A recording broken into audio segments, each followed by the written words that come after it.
So you study how corporate environmental management and voluntary programs actually change how companies pollute. So if a friend had no idea what you did and you were to explain it into one or two sentences, how would you do so?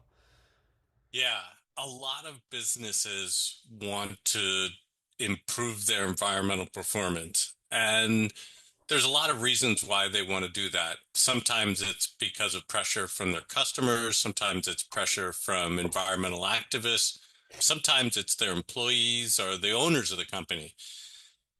But one of the challenges companies face is that even if they improve their environmental performance, they often have difficulty proving to anybody that they've done anything better for the environment. And so any customer, employee, stakeholder might be skeptical that a company's claiming, I've done something better for the environment. They may be skeptical of that claim and suspect that the company's greenwashing. Companies can certainly engage in greenwashing. They certainly would like people to believe that they're doing good things for the environment. And doing good things for the environment can be costly and expensive for the company. So there are incentives to greenwash. So over the years, I've studied these programs, which I call voluntary environmental programs, or in some places I call green clubs, which are programs where companies join the program and pledge to achieve some degree of environmental performance, pledge to do something good for the environment. And I study why is it that and when is it that sometimes a company joining this program would do more good things for the environment. And sometimes a company might join these programs and in fact it would end up just be empty greenwashing. And I look for features of the companies and features of the program to determine when is it that these certification programs, these voluntary programs are credible and when they're not. Yeah, so that's a good and very good explanation. So you've been studying these types of programs for two multiple decades. Was there a specific moment, a company, a case, a conversation, etc., where that made you think that this is what I'm going to dedicate a large portion of my life to?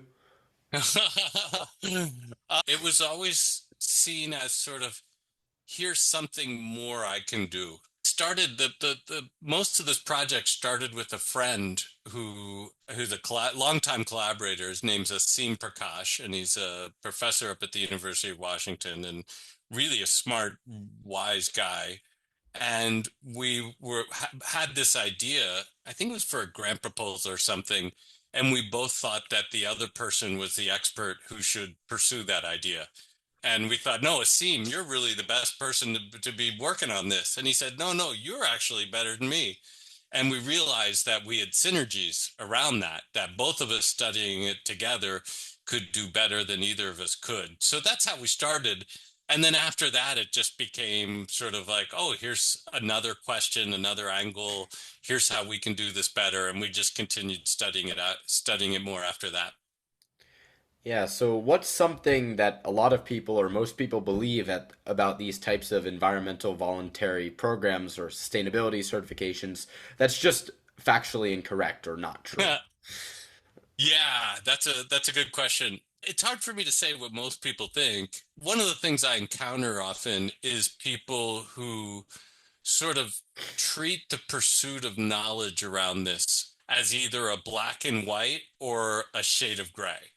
And by that, I mean that they either say these programs are always good things, that companies are always doing good things for the environment, or the companies are never doing good things for the environment. They're always greenwashing. So there's some people who want to come down in that black and white, and other people want to put a bunch of weight on the scale. It's like there's some scale of truth. And each time they get a piece of evidence, they put a rock on one side of the scale and say, see, these programs work, or so, see, these programs don't work. And it's a scale. And even if they say there's a shade of gray, I just don't think that's the right way to look at the world. And the way I approached it with the seam is to say, they can work sometimes and sometimes they don't. And rather than thinking it on sort of like, I need to come up with one answer to the question of do these programs work, it's sort of the reality is more complicated is sometimes they work for some companies in some circumstances, and sometimes they're greenwashing for companies in other circumstances. And is there something we can understand about the world where we can put an explanation so someone can look at these and say, here's a circumstance where for this company in this circumstance with this program where we're likely to more likely to see success, and here's one where we're more likely to see here's circumstances and programs and companies where we're more likely to see greenwashing. So a lot of people they talk about these types of climate action in general, like it's all about policy and technology. How are corporate voluntary programs actually part of the story, whether up front or behind the scenes? Oh boy, that's a biggie. That's a really hard question to answer because part of it is, as you know, it's unclear what success, even a clear sense of what success looks like relative to the climate. We could take, the definition of 350.org success of the amount of climate gases in the atmosphere per 100 million, or I don't remember the exact metric. We could put in sort of like what is the amount, and so there's a lot of, and then also who pays the costs, and how are the costs and benefits of climate change mitigation, the consequences of climate change. There's so many dimensions of that question. It's really hard for me to come up with any kind of answer. I will say this though, that one of the things, and it started about 2018, 2019, one of the things that really surprised me was there was a pretty abrupt shift in what I noticed in how much companies were doing towards the climate. I think environmental activists and consumers had a lot to do with that, at least in the US, more so than through government regulations. But there were a lot of companies who were making pretty substantial pledges towards climate reduction in ways that were signaling that they were prepared to take on some really substantial costs beyond what, at least by my, I may have been too cynical, but beyond what I would have expected them to take on. I think a lot of those pledges, particularly those in tech industries, were based on an optimistic view on technology and costs and their ability to sort of achieve them. But that's often what technology companies do. They set out big, good, audacious goals and they strive hard. Companies in the defense industry, though, also made pledges and took action, and those companies are very industry, very engineering focused. You don't propose, you don't identify a problem, you don't propose unless you have a clear engineer defined plan to get there. But even they were taking on these much more seriously, and and so I think there was more. I think there was more than we would have thought. Yeah, Yeah, so the next question is I ask a variation of it to a lot of the interviews that I yeah. do, but on a 1 to 5 scale, 5 being the most, how urgent it is that on average that companies close that gap between what they pledge and what they actually deliver. A hard question. You ask these good questions. You're a good interviewer because it makes me really think hard before I want to answer. Because there's a couple dimensions into the question you ask is between what they pledge, and not all companies have made many pledges, and even their pledges, they've made different pledges about different things. So some of the companies that we need the most progress from have made ambitious pledges and some haven't. So it's really hard for me to give. I mean, Yeah. it's really hard. I mean, it's really hard for me to, because I'm thinking both of how urgent do we need the climate action and what have they actually pledged? And those are kind of two kinds of things. I think because some of them could meet their pledges and it's like, well, but you didn't pledge, so who cares?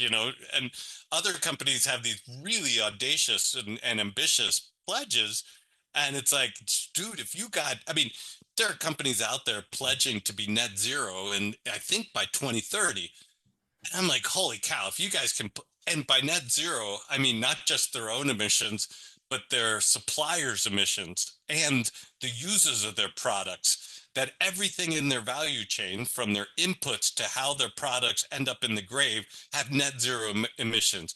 Every supplier in their chain have net zero emissions. That's Yeah. incredibly ambitious. And I mean, there's no way they're going to pull that if anybody does. God love them. I think, but hey, if you can get halfway there, would exceed my expectations and would be great progress. So it's really hard for me to answer that question Yeah. in an easy way. Yeah, yeah, I will say I think out of all of the interviews that I've done so far, your topic was when I was looking at your research gate and all those uh-huh. things, yours was probably the most nuanced out of all of them, like the least clear-cut answers, but I think it's very interesting to yeah, me. And I will just say this goes in general. I mean, you can put a focus on these green clubs and company action, but what's one thing that a normal person or the average person can do that, I mean, I guess puts pressure on companies, but or just contributes meaningfully in general? yeah. That's another great question. I have colleagues. So I teach at the Bren School of Environmental Science and Management at the University of California, Santa Barbara. And we are a school dedicated to, and the mission of our school is we want to have practical, usable solutions to environmental problems. We bring experts from all kinds of academic disciplines together in a building to work on this. And one of the things I'm really humbled by is I have colleagues whose career has been dedicated to studying the environmental impact down to in incredibly precise and exact ways of so many activities.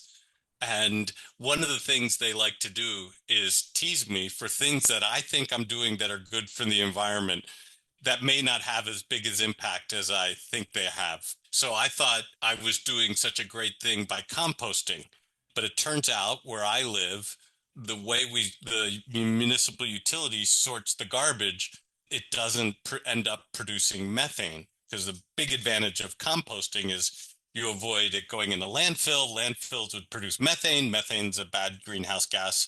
I was composting thinking I was doing this great thing, but in Santa Barbara, apparently we're diverting that waste and using probably biodigesters and not producing methane. So I thought I was doing this great thing for the environment by composting. I was producing, as my colleague said, lovely dirt, but I was not actually reducing methane emissions by as much as I thought.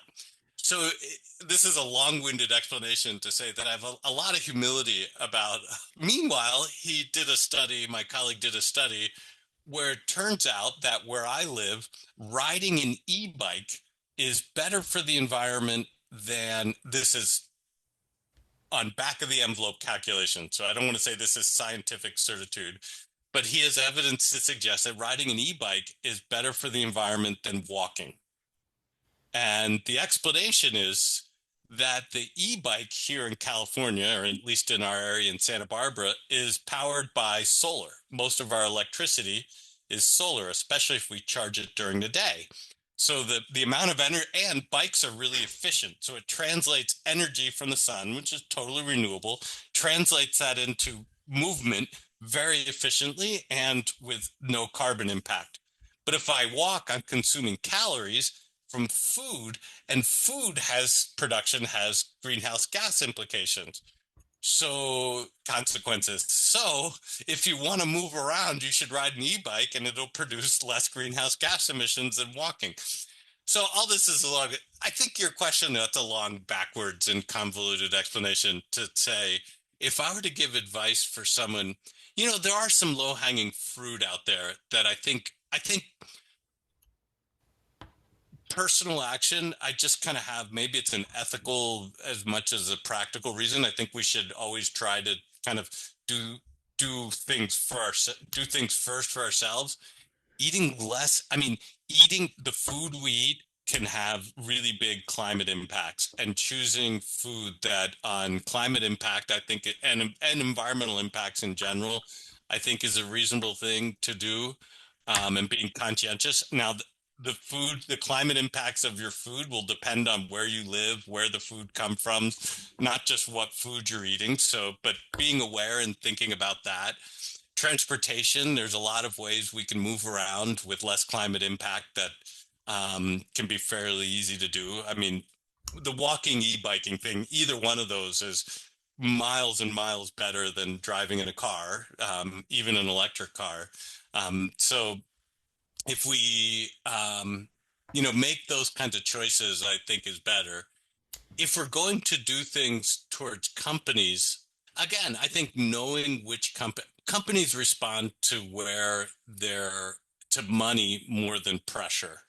And I think if there's a way to that you can put financial pressure on a company either by yourself or working with a group of people, companies respond, companies notice.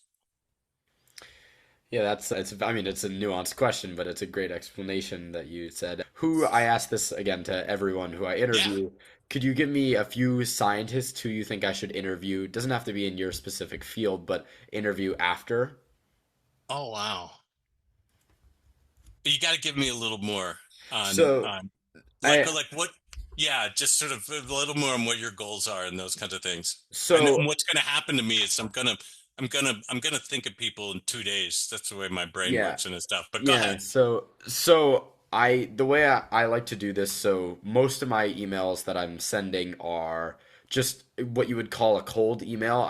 Yeah, yeah, yeah. Right, but I've found that asking Oh scientists yeah, for yeah, I think it's about one to one. So like for every yeah. I've actually interviewed, I'm not sure if you would know him. His name is what's it called? I believe Gary Libcap. Oh Um yeah. Of course you yeah. know. I know him personally. Yeah, Yeah, he's awesome. so I interviewed him, but he was referred to me by a professor at Arizona State University. So Yeah. it gets becomes a little bit of a chain. So So did anybody recommend me? I don't think so. It's just cold. Wow. Yeah, I don't think Okay. so. I Yeah, don't there think I'm famous enough even to be recommended or to be interviewed cold. no, I've interviewed some interesting people like especially West I've interviewed a lot of West Coast professors. I Yeah. believe I'm looking right now. I'm gonna interview in a few days or in a little bit another UCSB professor. Is that? Her name is Grace Wu. Yeah. Yeah. I know Grace Fu. Yeah. Yeah. Yeah, She's a colleague. yeah, it's a little bit of a chain where I Yeah, no, I think it's a smart yeah. strategy. I think it's really smart strategy, Mm, especially if you think someone has done a good interview themselves. So I'm going mm. to take it as being a professor, we tend to take things as look to flatter our egos. So I'm going to take your question as a compliment. I mean, one person, I think Asim Prakash is awesome as an interview. I don't know if his propensity to respond, but he's one of the smartest and most thoughtful people on this that on this kind of general topic of the environment that I can think of. I'm trying to think of outside of social scientists or people who are in other kinds of worlds I'm trying to think of someone sort of very different from me who might fit in who I'd another person, they're both psychology professors. Yeah, he's I'll still at the University of Colorado. Yeah. Yeah, Leif Van Boven. So Asim Prakash at the University of Washington and Leif Van Boven. Oh, I'd have to dig up some names. I would go with those two yeah. as my top two recommendation. Yeah. Leif is a smart guy, very nice guy, a psychologist, and a lot of it is on. I got one more question, and I Yeah, ask this to everyone without fail. yeah. And it's that if every teenager on Earth were to hear one sentence from you, what would it be? Oh, geez, you ask these hard ones. A one sentence on what? Can you give me a little On more to? So it would be a sentence of it could be advice, opinion on. I've heard a lot of different answers. I've heard Give me some very example. Give me some yeah. examples. So I've actually very funny. The first professor that I talked to at UCLA was her advice was to get cracking on these issues because they're not going to wait. And then I've also heard a little bit more nuanced explanations where it's like do what you can, try to lower. So I've heard really a Oh, wide so variety. you want stuff on climate, those kinds of Yeah, things? Because typically like my mind went to sort of like the yeah. advice I'd give myself when I was a Oh, I freshman in mean high that school. works as well. That works as well. You know, It's just whatever yeah, you. yeah. I mean, so because that advice would be, and you can edit, use whatever you want. That's, I mean, I think the most that is sort of like that advice is sort of find what brings you joy in life and pay attention to that a lot and nurture the ability to experience joy and to identify when you're experiencing joy and know what that is. That's really important. So that's kind of like the life advice I'd give. The climate advice I'd give, climate or environment. It Uh, can be either. It can be it can be either. a, Yeah. yeah, yeah, is really, you know, yeah, I'd actually kind of follow up with something similar is, you know, find the place where your contribution to what you believe in, whether it's the environment, the climate, other environmental problems, also nurtures your soul, brings joy to you. And when you bring what you believe in together with what brings you joy, that's a real good recipe for providing yourself direction in life. I mean, that's all I have for you. Great responses. I really enjoyed talking with you Yeah, tonight. good luck, Ari.